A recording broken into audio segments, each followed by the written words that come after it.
₹40 का पंचर आप 600 रुपए में बनवाइए। पूर्वांचल एक्सप्रेसवे की यही हकीकत है। टायर पंचर हो गया सर बाइक का। सर यहाँ गैरेज वगैरह है क्या आसपास कहीं? बाइक का तो बड़ा उस नंबर से उन्होंने मैकेनिक से कॉल कराया मुझे, तो उन्होंने सर चार्ज बोला एक पंचर बनाने का 600 रुपए। बाइक का टायर पंचर बनना मुश्किल है तो आखिर इस बाइक को इस पूर्वांचल एक्सप्रेसवे पर चढ़ने क्यों दिया जा रहा है? यूपीडा का कोई सर्विस ऐसा नहीं है सर, कोई ऑटो गैरेज वगैरह यूपीडा की नहीं है इस पूर्वांचल पर? नहीं वैसे 600 रुपये खर्चा होगा।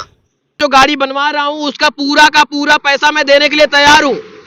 यहाँ तक कि अगर वो अपनी गाड़ी लेकर आते हैं तो उसमें जो तेल उनका खर्चा होगा उसका भी पैसा मैं पे करने के लिए तैयार हूँ, लेकिन उनकी गाड़ी का टोल मैं क्यों? इस वक्त हम मौजूद हैं पूर्वांचल एक्सप्रेसवे पर और माइलस्टोन 79.0 है, यानी 79 किलोमीटर पर मैं मौजूद हूं। और दुर्भाग्य से इस वक्त मैं एक लखनऊ कवरेज के लिए जा रहा था इमरजेंसी में, और इस दरमियान हमारी बाइक का टायर पंक्चर हो जाता है। मैं बाइक से जा रहा था, ठंड का मौसम था, लेकिन आप समझिए कि मैं इस वीडियो को क्यों बना रहा हूं। इसको देखने के बाद आप अंदाजा लगाइए कि हमारे यहाँ का सिस्टम किस तरीके से काम करता है। मैं सिस्टम का तरीका आपको बताने की और समझाने की कोशिश कर रहा हूं। मैं उसी पूर्वांचल एक्सप्रेसवे पर खड़ा हूं और यह कहते हुए मुझे बेहद शर्म महसूस हो रहा है कि जिस पूर्वांचल एक्सप्रेसवे के लिए राजनीतिक पार्टियों ने अपनी सियासत का अखाड़ा बनाया था इस पूर्वांचल एक्सप्रेसवे को, आखिर उस पूर्वांचल एक्सप्रेसवे पर कितनी सुविधाएं और कितनी अच्छी सुविधाएं आपको दी जा रही हैं। जब आज मेरे साथ ऐसा हुआ तो मजबूरन मुझे वीडियो बनाकर आपको ये बताना पड़ रहा है। मेरी नैतिक जिम्मेदारी भी है कि आपको बताऊं कि किस तरीके से पूर्वांचल एक्सप्रेसवे पर आपको सर्विस उपलब्ध कराई जा रही है। यहाँ पर टायर पंक्चर हो गया, नहीं तो लोग बोलेंगे झूठ है। ये देखिए टायर पूरी तरीके से पंक्चर है। अब जब टायर पंक्चर हो गया मित्रों तो यहाँ दूर दूर तक कोई भी नहीं दिख रहा है जहां मैं किसी भी ऑटो गैरेज में जाकर अपने बाइक का टायर का पंक्चर बनवा सकूं, यानी अपने बाइक को ठीक करा सकूं, जिससे मैं यहाँ से अपने गंतव्य स्थल को जा सकूं। पहली समस्या। दूसरी समस्या यह था कि जगह जगह पर आपातकालीन नंबर लिखा है और कहा गया है कि पूर्वांचल एक्सप्रेसवे के इन नंबरों पर अगर आप फोन करेंगे तो आपको कोई भी समस्या होगी तो तत्काल आपको सुविधा मुहैया कराई जाएगी। लेकिन वो सुविधा कैसे मुहैया कराई जा रही है मैं उसकी पोल आपको खोल रहा हूं। आप समझिए, जब मेरा टायर पंक्चर हुआ तो मैंने यहाँ के इमरजेंसी नंबर को कॉल किया जो पूर्वांचल एक्सप्रेसवे का इमरजेंसी नंबर है, और इसके बाद उन्होंने साहब किसी और का नंबर दिया, और जब फिर उनसे हमारी बात हुई तो उन्होंने कहा कि मैं मैकेनिक को फोन कर रहा हूँ और मैं मैकेनिक को नंबर दे रहा हूँ आपका और मैकेनिक आपको फोन करेगा। और जब मैकेनिक ने मुझे फोन किया तो क्या बताया है आप सुन लीजिए, नहीं तो आपको भी अपने कानों पर विश्वास नहीं होगा। मैं आपको कुछ रिकॉर्डिंग सुना रहा हूँ। अब मैं सेमरी सुल्तानपुर से चढ़ा हूँ और वहां पर 140 रुपए का मैंने टोल दिया है, और इसके बाद अपनी बाइक से मैं लखनऊ तक जाऊंगा। पूरा टोल मैंने दिया है, और टोल देने के बाद मुझे सुविधा क्या मिल रही है आप खुद देख लीजिए। जब मेरा टायर पंक्चर हुआ तो मैंने फोन लगाया था यहाँ के इमरजेंसी नंबर को, 180088947776 करके एक नंबर है, उस पर मैंने फोन लगाया था। आप सुनिए क्या कहा इन्होंने। हेलो जी सर नमस्कार। नमस्कार बताएं। सर माइलस्टोन 7 पॉइंट कितना है 72.2 पर हैं। सर टायर पंचर हो गया सर बाइक का। सर यहाँ गैरेज वगैरह है क्या आसपास कहीं? बाइक का तो बड़ा मुश्किल है। एक नंबर दे रहे हैं, बात करिए आप। अच्छा सर 945। अब साहब अगर बाइक का टायर पंक्चर बनना मुश्किल है तो आखिर इस बाइक को इस पूर्वांचल एक्सप्रेसवे पर चढ़ने क्यों दिया जा रहा है? और अगर बाइक की सुविधाएं इस पूर्वांचल एक्सप्रेसवे पर उपलब्ध नहीं है तो आखिर हमसे 140 रुपए टोल किसने लिया है? क्यों लिया गया मुझसे 140 रुपए टोल अगर ये सुविधाएं आसानी से मुझे नहीं मिल सकती है? और इसके बाद साहब आगे क्या किया है वो भी सुन लीजिए आप। 9450 700149 700149 जी। Thank you. हो गया भैया, इन्होंने नंबर दे दिया। अब ये जब नंबर इन्होंने दे दिया तो हमने उस नंबर पर फोन लगाया जो इन्होंने नंबर दिया है। अब सुनिए उन्होंने साहब क्या कहा है, ये भी सुन लीजिए आप। 34 सेकंड हमारी बात हुई है। 9450700149 करके है, और इन्होंने क्या कुछ कहा देखिए। हेलो हेलो जी भैया प्रणाम।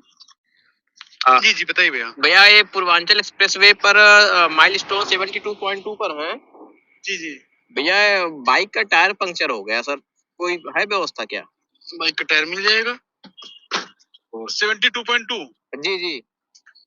70। पंक्चर हुआ है सर, पंक्चर हुआ है, पंक्चर बनना है सर। पंचर बन जाएगा। तो सर कैसे बनेगा सर फिर? 1 मिनट मैं मैकेनिक को आपका नंबर दे दूंगा, मैकेनिक फोन कर रहा है। ठीक सर, ओके सर। अब इन्होंने कहा कि टायर का पंक्चर बन जाएगा और इसके बाद इन्होंने कहा कि मैं आपका नंबर मैकेनिक को दे रहा हूं और मैकेनिक आपको फोन करेगा। और साहब जब मैकेनिक ने मुझे फोन किया तो क्या बताया है वो भी सुन लीजिए कि किस तरीके से आपको कितनी अच्छी सुविधा आपको मिल पा रही है। 140 रुपए टोल मैंने दिया है, हर कोई टोल देकर इस पर जाता है, बिना टोल के आप इस पर कदम तक नहीं रख सकते, पैसा पूरा चुकता करना पड़ता है। और फिर आप अगर समस्या हो गई तो सर्विस कैसी मिलती है मैं वो दिखा रहा हूं, अब देखिए। जी भैया नमस्कार। भैया आपकी गाड़ी पंचर हो गई है। जी जी भैया जी। कौन सी गाड़ी है भैया? भैया है सुपर स्प्लेंडर। अच्छा बाइक है। जी जी। बाइक है आपकी, पंचर हो गई है। ट्यूबलेस टायर है, ट्यूब वाला? ये तो ट्यूब है, ट्यूब है। अच्छा अच्छा ट्यूब वाला है। जी। मान चलिए आप 72 पे। जी चाहिए हम खर्चा बता दें भैया आपका। अभी खर्चा जोड़ रहे हैं साहब। 72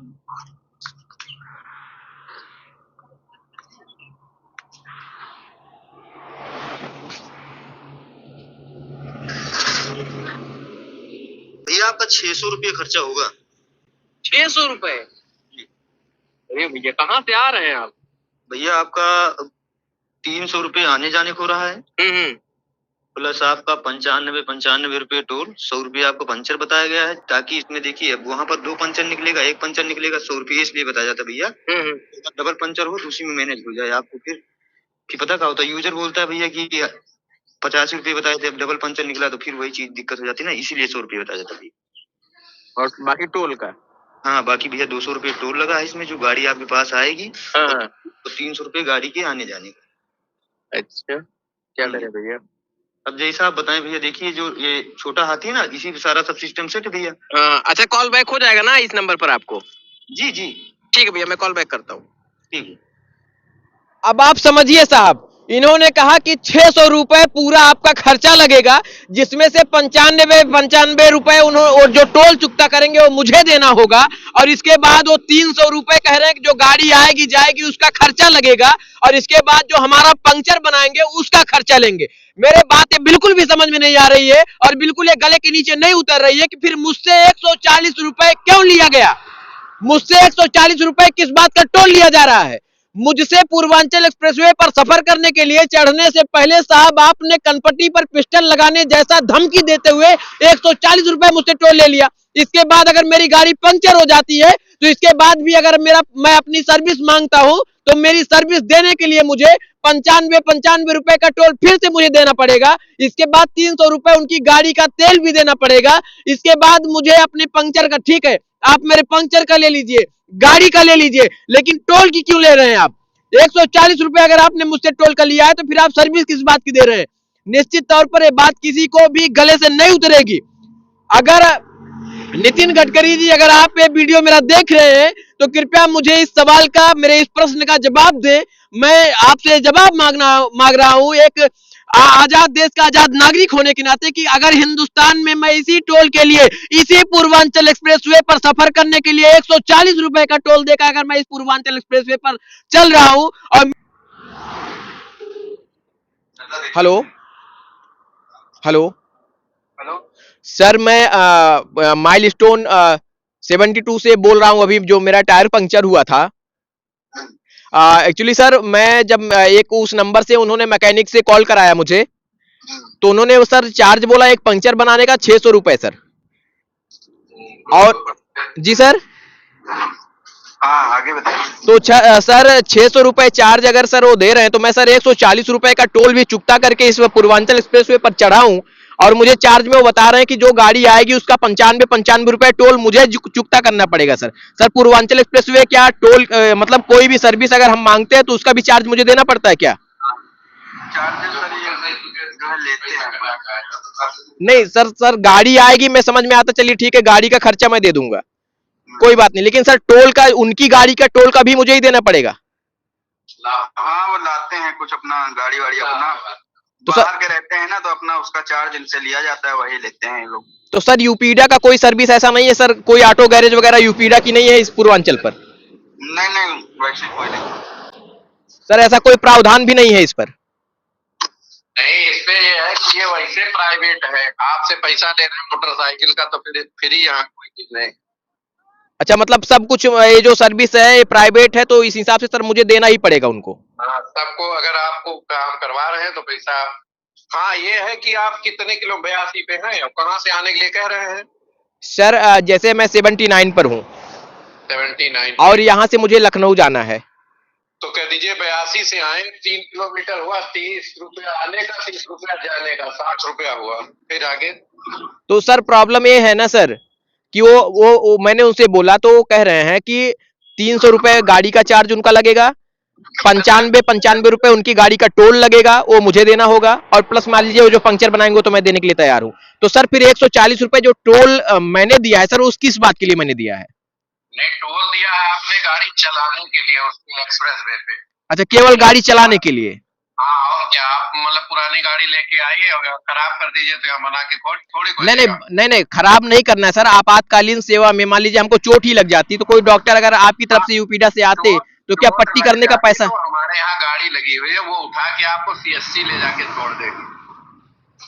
जी सर। गाड़ी लगी हुई है, वो आपको CSC छोड़ देगी, वहाँ वाले देखेंगे, आपकी गाड़ी टोल पे खींच के खड़ी कर देंगे, ये सब करते हैं। अब ये नहीं कि आपकी गाड़ी खराब हो गई तो फिल्म बनाएंगे। नहीं, फिल्म ना बनाए सर, लेकिन कम से कम टोल का तो सर कुछ तो सुविधा। किलोमीटर के हिसाब से वो लोग लेते हैं आने जाने का। जो प्राइवेट है, यहाँ पे मैकेनिक वाला है, वो प्राइवेट 10 रुपए किलोमीटर के हिसाब से आने जाने का लेते हैं।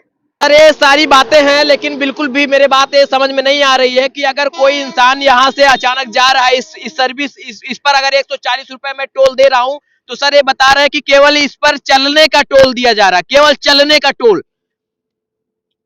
ये बात बिल्कुल भी मेरे समझ में नहीं आ रही है कि केवल क्या चलने का ही टोल टैक्स दिया जाता है। इस दरमियान साहब ऑटो गैरेज होता है तो गैरेज गाड़ी बनवाने का पैसा मैं देने के लिए तैयार हूं। गाड़ी अगर वो बना रहे हैं तो मैं गाड़ी अपना जो गाड़ी बनवा रहा हूं उसका पूरा का पूरा पैसा मैं देने के लिए तैयार हूं। यहां तक कि अगर वो अपनी गाड़ी लेकर आते हैं तो उसमें जो तेल उनका खर्चा होगा उसका भी पैसा मैं पे करने के लिए तैयार हूं, लेकिन उनकी गाड़ी का टोल मैं क्यों दूं? पूर्वांचल एक्सप्रेसवे पर यूपीडा की यह व्यवस्था क्यों नहीं है? और इस तरीके से आपातकालीन कोई सुविधा कोई मांगता है तो क्या उससे इसी तरीके से धन उगाही की जाएगी? यूपीडा के माध्यम से उस मैकेनिक का मुझे नंबर मिला था। इसका मतलब है कि ये लोग इस तरीके के लोगों को रखे हैं और जो बिना किसी जिम्मेदारी से इस तरीके धन उगाही कर रहे हैं। फिलहाल आप समझिए कि मेरी गाड़ी पंक्चर है और गाड़ी पंक्चर होने के बाद जब मैंने यहाँ से सुविधा मांगी है तो सुविधा मुझे केवल ये मिला है कि आप 600 रुपए दीजिए और इसके बाद आपकी 40 रुपए का पंचर आप 600 रुपए में बनवाइए। पूर्वांचल एक्सप्रेसवे की यही हकीकत है।